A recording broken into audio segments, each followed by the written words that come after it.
Ahoj lidi, dneska tak máme tady k parte 2, nevěrný táta a my můžeme jít začít. Stávej. Máme ještě 5 minut. Ne, už ne. Už spala a dost. Pojď, zbuď se. Tak jo. Super, a ještě a za volet, tak půjdeš dolů ze Segru. Nebo jak se bude Segru, tak to tě zavolá a přijdete dolů, jo? Na snídaní. Tak jo. Jedu teď zabudit Segru, jo? Jo, mami. Tak. Jdu zabudit Segru. Stávej. Mami, ještě tak 10 minut. A ne 10 minut, už staví, už se naspala dost, určitě. Tak stávej. No, tak dobře. A tak koukej, teďka půjdeš dolů, tak zavoláš Seguru a půjdete dolů, jo? Se najíst. No, tak dobře. Ještě, že jsou ty děti hodný. Kdyby byly i ty zlí děti, kdyby byly už zlí i děti jak táta, tak už to nedám.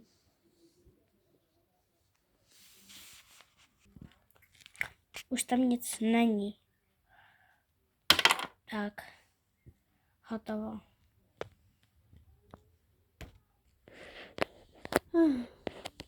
Zase.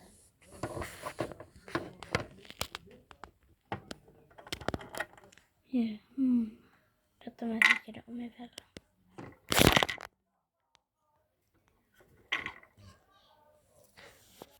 Tak už je to umytý. Dáme to sem. Tak a už je to tam den. Teďka si vymluvím, že půjdu do práce. Já budu do práce, jo?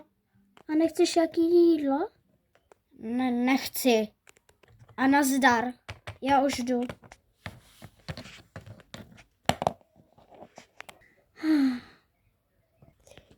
Konečně půjdu k manželství.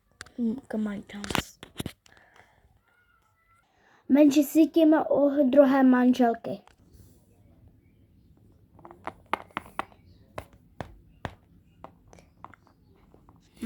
Chvilku počkám. Já už někde zaťukla, určitě to bude můj manžel. Je, ahoj. Ahoj. A prozradil jsi to už té tvojí pitomé manželce? Ne, ještě ne. Ale tak to brzy řekni, jak se s tebou já rozejdu. A to nechceš, ne? Ne, nechci. Dávám ti ještě na to měsíc. Dobře. No tak pojď dál. Máte to tady krásné. No, děkuji. Ježiš, ale už jsem měl být doma. Sakreš. Co, jak jako, že jsme doma? Třeba zavolej i ta tvoji pitomé manželce, že budeš spát třeba u kámoše. A hotovo. Jo, to je dobrý nápad. Tak já už jdu volat, jo? Ahoj. Ahoj. Já budu spát u kámoše, jo? Jo. Já přijdu zítra. Jo, tak ahoj. Čau. Píp. Dobrý. Tak co můžeš? Samozřejmě, že jo. To je úplně superový, že budeš u mě spát. To bude úplně bombastický. Jo. Jdeme už do postele? Jo, budeme. Koukej, tady je moje postel. A tady budeme spát. Jo, to je bombastický, taková hezká postel. Jo, tak pojď. Tak pojď si lehnout.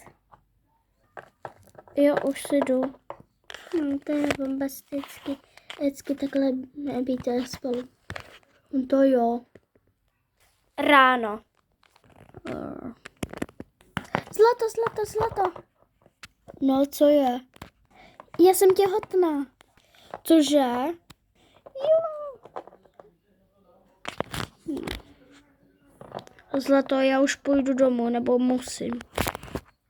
Nebo mám takový plán, že ty řekneš, že na měsíc, tak poletíš do Ameriky a budeš se mnou. Ale místo toho, tak budeš se mnou. Co na to? To je dobrý nápad. Tak zavolej manželce. Jo. Ahoj. Čau. Tak co, půjdeš domů? Ne, já letím do Ameriky.